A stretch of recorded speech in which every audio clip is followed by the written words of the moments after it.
하나님께서는 이스라엘 백성들에게 성막을 지으라고 명령하시면서 매우 구체적으로 어떻게 만들라고 지시를 하셨습니다. 성막을 보게 되면 세 부분으로 나눌 수가 있습니다. 성막들이 있고 성소가 있고 지성소가 있고, 크게 성막은 세 부분으로 나눌 수가 있습니다. 성막들에는 번제단과 또 물두멍이 있습니다. 성소에 들어가면 세 가지가 있는데 등대와 진설병과 분향단이 있습니다. 그리고 제일 안에 지성소에 들어가면 언약궤와 속죄소가 있습니다. 이 모든 기구는 단순한 종교적 상징물이 아니고 하나님과 인간의 관계를 보여주는 영적 진리가 담겨 있다, 이렇게 볼 수가 있습니다. 먼저 번제단과 물두멍은 뭘 의미하느냐? 제사함과 정결을 의미하고 있습니다.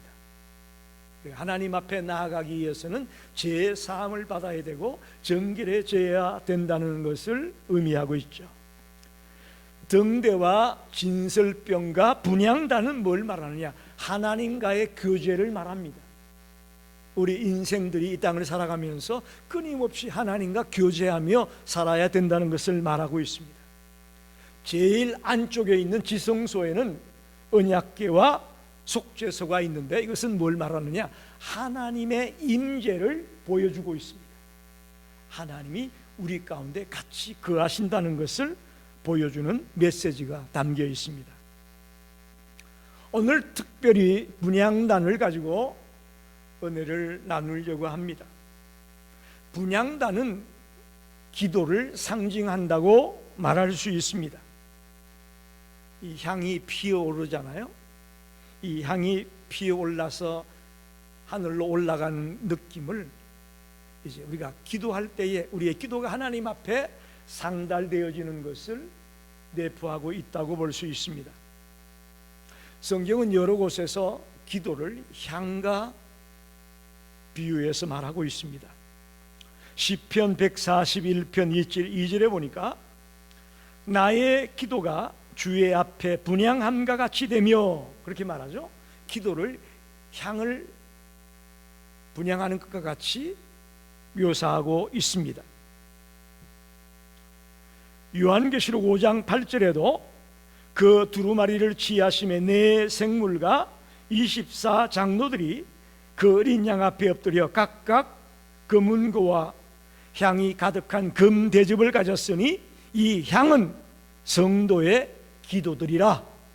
기도가 성도의 기도가 향과 같다, 이렇게 계시록에도 말하고 있습니다. 그래서 오늘 이 분향단을 가지고 기도의 본질이 무엇이고 또 기도의 태도가 어떤 것이어야 되고 또 기도의 능력이 무엇인지 함께 생각하면서 은혜를 나누고 싶습니다. 첫째로 분향단은 하나님 앞에 가장 가까이 가는 통로라고 말할 수 있습니다. 1절로 3절을 다시 한번 읽어보면 이렇게 말씀합니다. 너는 분향할 제단을 만들지니 곧 조각목으로 만들되 길이가 한 규빗 너비가 한 규빗으로 네모가 반듯하게 하고 높이는 2규빗으로 하며 그 뿔을 그것과 이어지게 하고 제단 상면과 전후 좌우면과 뿔을 순금으로 싸고 주위에 금테를 둘을 지며, 이렇게 말씀합니다. 분향단은 조각목으로 만든다. 아카시아 나무로 만들었다, 그렇게 말합니다. 가로 세로가 1규빗, 우리 센티미터로 말하면 약 50cm 되는 정사각형 모양으로 되었습니다. 높이는 2규빗, 1m 정도 되는 높이의 모양을 가지고 있습니다. 그 분향단 사진을 좀 보여주세요. 그리고 가장 중요한 것은 그 모든 것을 금으로 쌌다는 것입니다. 금으로 쌌다. 그리고 고리와 채를 연결해서 이동할 때에 늘 어깨에 메고 옮길 수 있도록 그렇게 구조가 되어져 있음을 보게 됩니다. 오늘 이 여기에서 가장 중요한 것은 분향단이 지성소 바로 앞에 있다는 거예요. 지성소와 성소를 휘장으로 구분해 놨는데 그 지성소 휘장 바로 앞에 설치되는 것이 뭐냐? 그게 분향단이었습니다. 대제사장이 1년에 한 번씩 지성소에 들어가는데 그 바로 앞에 위치한 제단이 바로 분향단이었음을 보여주고 있습니다. 이것은 기도가 하나님 앞에 가장 가까이 가는 통로 역할을 한다라고 말하고 있습니다. 기도는 단순한 종교 행위가 아닙니다. 기도는 하나님과의 만남의 시간입니다. 기도는 우리의 호흡입니다. 기도를 통하지 않고서는 하나님께 나아갈 수가 없습니다. 여러분, 우리가 어떻게 하나님 앞에 나아갈 수가 있겠습니까? 여러분, 하나님 앞에 나아가고 하나님을 만나기 원하신다면 기도하셔야 됩니다. 무릎 꿇어야 됩니다. 또 하나님은 멀리 계신 분이 아니라 바로 내 앞에 가까이에 계신 하나님임을 보여주고 있습니다. 30장 7절 8절을 보게 되면 이 분향단에서 아침 저녁으로 향을 피워드렸습니다. 아론이 아침마다 그 위에 향기로운 향을 사르되 등불을 손질할 때에 살을 찌며 또 저녁 때 등불을 켤 때에 살을 찌니 이 향은 너희가 대대로 여호와 앞에 끊지 못할지며. 이게 굉장히 중요합니다. 절대로 이 향을 끊어서는 안 됩니다. 향을 피우는 일을 멈춰서는 안 된다는 이야기죠. 이건 뭐예요? 우리가 기도를 멈춰서는 안 된다는 것입니다. 기도는 이례적인 것이 아닙니다. 한 번 한 걸로 끝나는 게 아닙니다. 우리가 눈을 감는 그 순간까지, 주님 앞에 가는 그 순간까지 기도는 멈춰서는 안 됩니다. 할렐루야. 특별히 기도는 특별할 때만 하는 게 아니에요. 오늘 많은 분들이 잘 나갈 때는 기도 안 합니다. 환난이 닥치고 어려움이 닥칠 때만 기도하려고 하잖아요. 아닙니다. 기도는 특별할 때만 하는 거 아니에요. 매일같이 끊임없이, 우리가 호흡하지 않으면 죽는 것처럼, 음식을 먹지 않으면 약해져서 병드는 것처럼, 기도가 멈춰지면 우리는 영적으로 병드는 겁니다. 죽어가는 겁니다. 그래서 특별할 때만 하는 게 아니에요. 매일같이 규칙적으로 시간을 따라서 끊임없이 기도해야 됩니다. 여기 아침 저녁으로 향을 피웠는데 아침에 하루를 시작하면서 기도하십시오. 또 저녁에 잘 때 우리가 향을 피워드렸는데 저녁에 하루를 마무리하면서 기도하십시오. 이게 쉽지 않죠.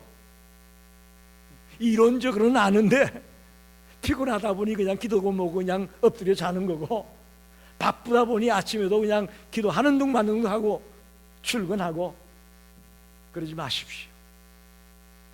하나님이 원하는 것, 우리가 매일같이 순간순간마다 기도로 하나님과 연결되기를 원하고 있습니다. 기도 없는 신앙은 죽은 신앙입니다. 기독교를 어떤 목사님이 기도교다 그렇게 말했습니다. 우리는 기도 없으면 죽은 신학이라는 말을 기억하십시오. 분향단의 향이 멈추지 말라고 얘기한 것처럼 우리의 기도가 절대로 멈춰서는 안 됩니다. 조지 물러라는 기도의 사람이 있죠. 그는 고아원을 운영했습니다. 수많은 고아원들을 양육하고 돌보는 일을 했는데 놀라운 것은 단 한 번도 사람들에게 찾아가서 우리 고아원에게 후원을 해달라고 요청한 적이 없다는 것입니다. 그런데 어떻게 그 고아원을 운영해 나갔냐? 그는 하나님 앞에 무릎 꿇고 기도하면서 고아원을 운영했습니다. 한 번은 고아원 냉장고와 창고에 하나도 먹을 것이 없어요. 하나도 없어. 그런데도 아이들을 불러내어서 식탁에 다 앉혔습니다. 창고에도 냉장고에도 뭐 먹을 게 하나도 없는데 아이들을 불러내어 식탁에 앉혔어요. 그리고는 목사님이 기도하기 시작하는 거예요. 그런데 갑자기 누군가가 문을 두들기는 거예요. 그래 나가보니까 빵집 사장이 밤새도록 자기가 고아원 아이들에게 빵을 줘야 되겠다는 그런 막 뜨거운 마음을 성령님이 불어넣어 주셔가지고 그 빵을 구워가지고 달려왔다는 거예요. 그리고 그 빵을 막 배식하고 있는데 또 우유차가 들어왔어. 근데 우유차는 우유를 배달을 해야 되는데 우유차가 망가졌어요. 그래서 할 수 없이 그 고아원 앞에 세워라 놓고 우유를 날라왔습니다. 여러분, 기도가 이런 거예요. 그냥 막연하게 하는 말이 아니에요. 기도는 실제입니다, 여러분. 허상이 아니에요. 꿈꾸는 거 아니에요. 기도는 실제적인 일이에요. 하나님과 실제로 연결되는 통로가 바로 기도입니다. 뜬구름 잡는 얘기가 아니에요. 많은 분들이 우리의 기도를 갖다가 너무 인간적인 욕심만 가지고 기도하는 거 아니냐? 물론 그 중에는 그런 분도 있습니다만은 기도는 그렇게 헛된 꿈꾸는 거 아니에요. 실제적인 이야기예요. 하나님과 연결이 되고 있는 통로라고요. 사랑하는 성도 여러분, 기도는 하나님께 가는 가장 가까운 곳에 있는 통로라는 것을 기억하십시오. 형식적으로 기도하지 말라는 얘기예요. 그러니까 내 기도를 들으실까? 그러면서 기도하지 말고 분명히 들으신다, 분명히 지금 내 옆에서 나의 기도를 듣고 있다는 그런 확신을 가지고 우리가 기도해 나가야 됩니다. 그래서 오늘부터 저와 여러분이 다시 한번 이런 심정으로 하나님께 가장 가까이 가는 통로가 기도다라는 것을 알고 무릎 꿇는 저와 여러분 되기를 간절히 부탁합니다. 두 번째로 분향단은 정결하고 거룩한 기도를 드려야 된다라고 보여주고 있습니다. 9절을 보게 되면 너희는 그 이에 다른 향을 사르지 말며 그랬어요. 향을 피워드릴 때에 하나님이 명령한, 하나님이 가르쳐준 그 향만 피워야 되지 다른 향을 피우면 안 된다는 거예요. 아무 향이나 가지고 향을 피워서는 절대로 안 된다. 오늘 읽진 않았지만 뒤에 34절 35절에 가면 향을 만드는 방법이 나와 있습니다. 소합향, 나감향, 풍자향, 유향, 이 네 가지 향을 섞어서 만들고 그 속에 소금을 쳐서 정결하게 한 향을 피워야 된다. 하나님이 정해준 향만 피워야 되는 거예요. 이건 뭘 의미하느냐? 인간은 기도가 인위적인 욕심이나 자기 생각을 따라서 드리는 게 기도가 아니고 하나님의 말씀을 따라 변치 않는 주님의 언약을 붙들고 기도해 나가야 된다는 것을 보여주고 있는 겁니다. 그러니까 여러분이 기도할 때에 성경을 많이 인용하세요. 하나님이 이렇게 말씀하지 않았습니까? 그러니 이거 응답해 주세요.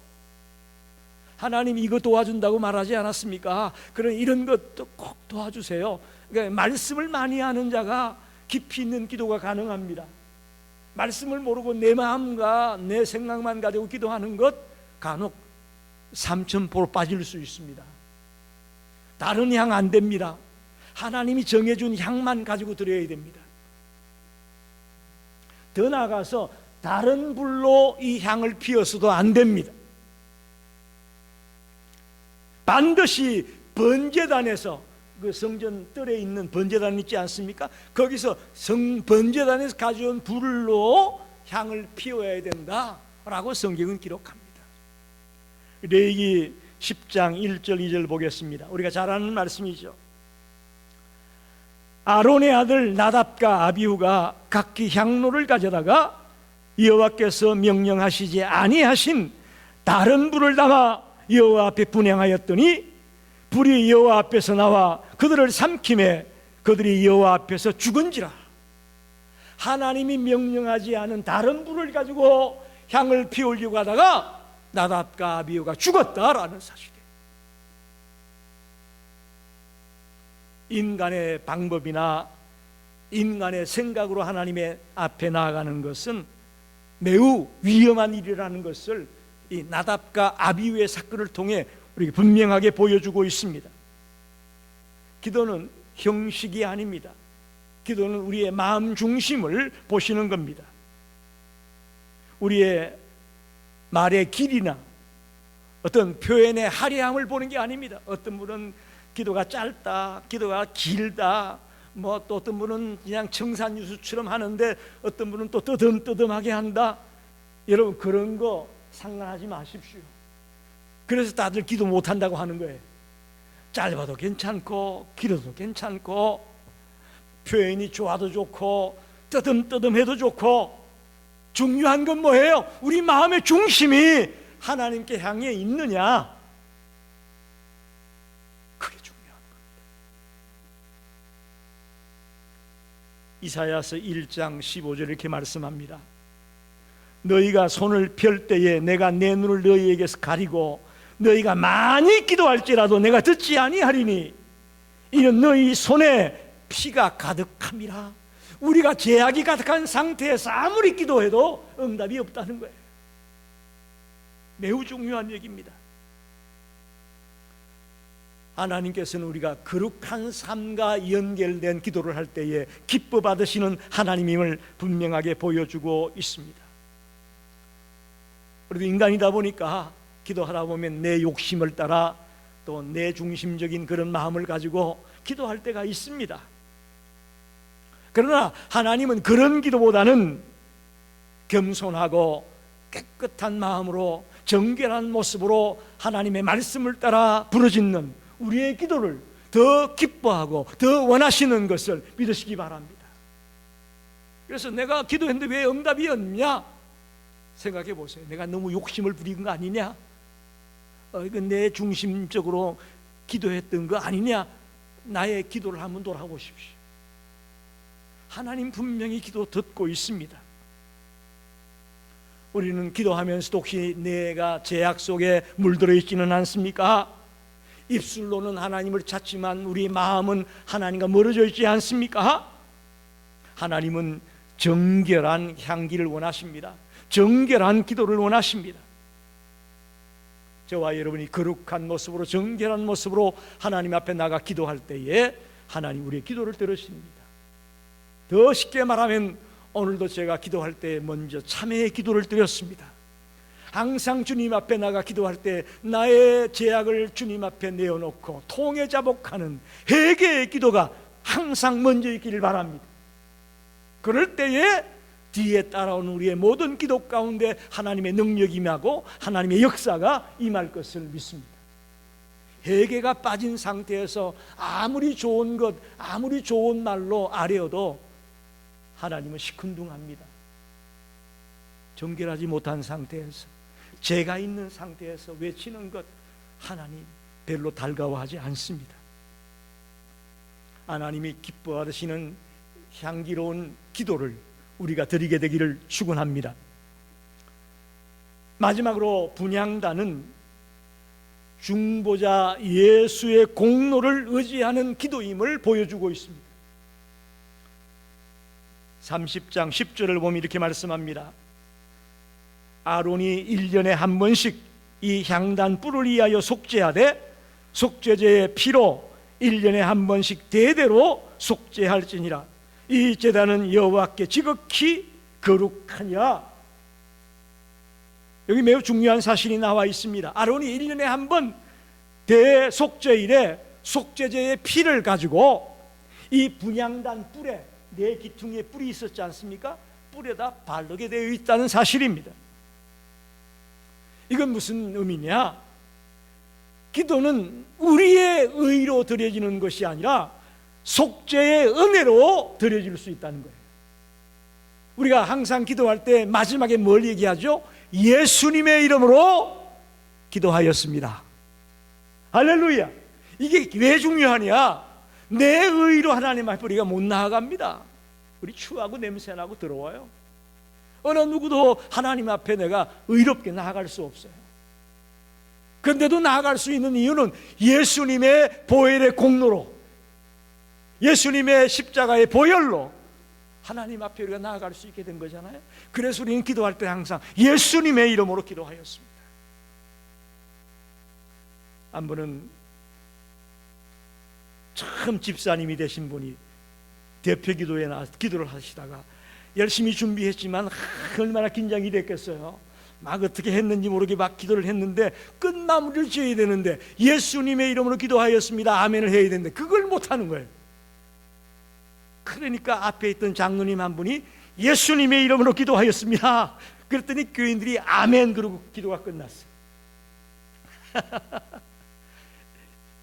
우스운 얘기 같지만 이게 사실이요. 우리가 예수님의 공로를 의지해서 하나님 앞에 나아갈 수 있는 것이 기도임을 분명하게 보여주고 있습니다. 신약에 와서 예수님의 십자가를 통해 우리가 하나님 앞에 나아갈 수 있다는 것을 분명히 알게 되었지 않습니까? 예수님의 피공로가 없이는 하나님 앞에 나아갈 수도 없고 하나님 앞에 기도할 수도 없다는 것을 꼭 기억해야 될 것입니다. 히브리서 4장 16절에 이렇게 말씀합니다. 그러므로 우리는 긍휼하심을 받고 때를 따라 돕는 은혜를 얻기 위하여 은혜의 보좌 앞에 담대히 나아갈 것이다. 주님의 은혜로 우리는 담대히 보좌 앞에 나아갈 수 있게 되었습니다. 할렐루야. 주님의 은혜 때문에 나아갈 수 있는 거예요. 내가 잘 살고 착하게 살고 선하기 때문에 나아갈 수 있는 게 아니고요, 그건 우리들끼리 하는 얘기지 하나님 앞에서는 우리는 절대로 그렇게 명함을 못 내밉니다. 그런데도 예수님의 은혜 때문에 보좌 앞에 나아갈 수 있게 되었습니다. 기도의 능력은 우리의 열심에나 자격에 있는 것이 아닙니다.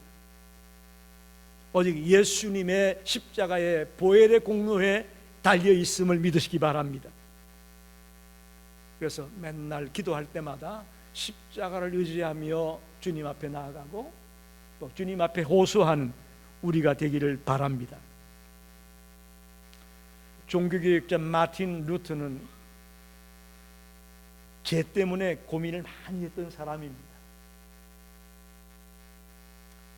그 당시에 수도사가 신부가 되기 위해서는 고난의 행군을 많이 해야 되는데 수백 계단 되는 그 계단을 무릎으로 올라가기도 하고 하여튼 자기를 힘들게 하고 고난을 당하면서 좀 어려워져 보려고 발부둥을 쳤던 인물이 루터입니다. 근데 아무리 그렇게 해도 마음에 평안이 없고 기쁨이 없는 거예요. 그런 고행을 하고 그런 고난을 당하면 마음에 평안이 찾아오고 기쁨이 찾아올 줄 알았는데 전혀 그런 게 없었어요. 그러던 중에 로마서 성경을 읽다가 로마서 1장 17절에 이렇게 말씀합니다. 복음에는 하나님의 의가 나타나사 믿음으로 믿음에 이르게 하나니 기록된 바 오직 의인은 믿음으로 살리라. 할렐루야. 이 말씀을 보자마자 루터는 무릎을 치면서 아하, 내가 고난당한다고 그 먼 계단을 무릎으로 기어오르고 별의별 방법을 다 동원해도 내가 평안이 없고 기쁨이 없었는데 오직 믿음으로 의롭다함을 얻는다는 이 말씀을 깨닫고 나니 마음에 평안이 찾아오기 시작했습니다. 기쁨이 찾아오기 시작했습니다. 내 노력으로 이루어지는 것이 아니라 예수님의 은혜로 이루어지고 은혜로 내가 의롭다함을 얻어 믿음의 사람이 될 수 있구나 하는 것을 루터는 깨달았습니다. 그리고 나서 그때부터는 기도가 달라졌습니다. 담대하게 하나님 앞에 나아가 자신의 문제를 내어놓고 자신의 꿈꾸는 것들을 하나님 앞에 내어놓고 기도하며 달려가는 담대한 믿음의 사람이 될 수 있었다는 것이죠. 여러분, 기도가 그런 겁니다. 내 의로움으로 내 능력으로 하나님 앞에 나아가는 것이 아니라 예수님의 공로로 예수님의 은혜로 믿음으로 나아가서 달려나갈 때 하나님 우리의 기도를 들으시고 역사하고 있고 응답해 주신다고 성경은 말씀합니다. 그러니 이제부터 우리가 주님 앞에 나갈 때마다 주님, 나 자격이 없어요. 그러나 십자가 의지하여 주님 앞에 갑니다. 할렐루야. 우리 이렇게 외칩시다. 주님, 나 자격이 없어요. 그러나 십자가 의지해서 내가 주님께 가겠습니다. 말씀을 정리합니다. 사랑하는 성도 여러분, 분향단은 단순한 성막의 기구가 아닙니다. 그건 우리의 삶 속에 살아있는 기도의 모습을 보여주는 영적인 메시지가 담겨 있습니다. 기도는 하나님 앞에 가장 가까이 가는 통로입니다. 할렐루야. 지성소 그 휘장 바로 앞에 분향단이 놓여 있는 걸 생각하십시오. 그래서 하나님 앞에 가장 가까이 가는 통로가 바로 기도다. 비행기를 타도 배를 타도 자동차를 타도 걸어가도 자전거를 타도 뭘 해도 우리는 기도하면 하나님과 가까이 있는 겁니다. 할렐루야. 둘째, 기도는 거룩하고 정결한 마음으로 드려져야 하는 것입니다. 다른 향을 뿌렸든 피워도 안 됩니다. 또 다른 불로 피워도 안 됩니다. 하나님이 정해준 대로 해야 됩니다. 내 방법대로 내 생각대로 하면 안 됩니다. 하나님이 가르쳐 주신 대로 하시는 것입니다. 그 중에 하나가 회개함으로 정결케 되어지는 이 모습으로 나갈 때 우리의 기도가 주께 상달된다는 것을 기억하십시오. 기도는 중보자 예수님의 공로를 의지해서 드려지는 것입니다. 좋은 내용으로 잘 기도해 놓고 나의 이름으로 기도합니다 하면 그거 절대 안 됩니다. 어눌하고 뜨듬뜨듬했고 짧게 했고 길게 했고 상관없습니다. 우리가 예수님의 이름으로 기도했을 때 그 기도가 주께 상달이 되어지고 주께서 받으시는 기도가 될 것을 믿습니다. 예수님의 공로를 의지하여 드려지는 것이 기도입니다. 여러분, 지금 기도 생활이 어떻습니까? 잘 하고 계십니까? 기도가 끊어져서는 안 됩니다. 어떤 분은 작년에는 내가 기도 많이 했는데요, 올해는 좀 기도 실래요, 이런 분 계셔요. 방학 없습니다. 기도에는 방학 없어요. 기도는 멈춰서 안 됩니다. 기도 쉬겠다는 사람 만나면 내가 그래요. 숨 쉬지 마세요. 그래요. 죽으라는 얘기죠. 내가 기도 안 하겠다, 그건 죽겠다는 얘기예요. 이렇게 얘기했는데도 이번 주간 살면서 기도 안 한다면 알아봐야 돼. 내가 알아봐야 돼. 하나님은 지금도 우리의 기도를 기다리고 있습니다. 분향단의 향기가 끊이지 않았듯이 우리의 기도가 절대로 멈추지 않기를 바랍니다. 사랑하는 성도 여러분, 오늘부터 기도의 자리로 나아갑시다. 기도의 자리로 나아갑시다. 하나님 우리에게 1억을 헌금해라, 너의 24시간 가운데 15시간을 나에게 바쳐라, 그럼 우리 못해요. 그러나 기도하라는데, 무릎 꿇으라는데 이것도 못하면 되겠습니까 우리가? 아멘이요 노멘이요? 여러분, 하나님 앞에 우리가 하나님, 나의 모든 것을 주신 하나님 앞에 내가 모든 것 드릴 수 있는데 힘들고 어려운 것 요구하지 않아요. 기도하라는 거예요. 멈추지 말라는 거예요. 하루를 기도로 시작하고 기도로 마무리합시다. 그게 크리스찬이에요. 다른 거 아니에요. 기도로 시작하고 기도로 마치는 거예요. 낮에 살면서 넘어질 때 있잖아요. 말로 실수하고 행동으로 잘못되고 나도 잘한다고 했는데 상처 줄 때도 있고 그럴 때가 있어요. 그러면 저녁에 마무리하며 기도하는 거죠. 하나님, 내가 또 실수했습니다. 용서해 주십시오. 저녁에 편하게 깊이 잘 잠들게 해 주십시오. 그게 마무리하는 거죠. 한마디로 말씀을 드리면 향을 피우는 일을 끊어서는 안 되었습니다. 우리의 기도가 멈춰서는 안 됩니다. 오늘부터 우리 시카고 일련교회 모든 성도들이 기도를 멈추지 않고 주님과 계속해서 연결되어진 삶을 살아가는 복된 성도들이 되시기를 간절히 축원합니다. 기도하겠습니다.